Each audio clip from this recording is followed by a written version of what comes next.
Ono što crkva od vajka da radi jeste da se seća naših upokojenih, seća se pre svega svetitelja, njihovih pomena, njihovih dana stradanja i njihove smrti, zato što mi pravoslavni smatramo da smrt nekog svetitelja i mučenika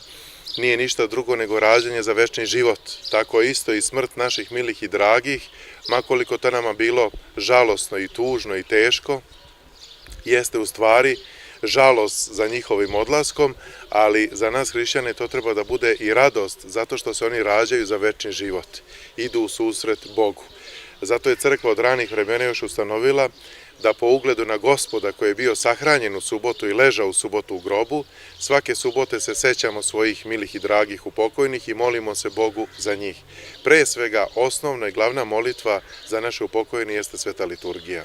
Zato crkva svaki put kad se seća upokojnih služi svetu liturgiju, pominje njihova imena na proskomidiji, vadi čestice za pokoj njihovih duša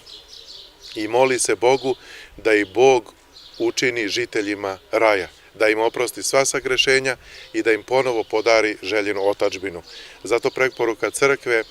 i svih nas u crkvi jeste da u taj dan, kad su zadušnice, treba pre svega da spremimo žito kući, da ispišemo imena svojih upokojenih, da dođemo ujutru na svetu liturgiju, posle svete liturgije služi se pomen ili parastos za pokoj duša njihovih,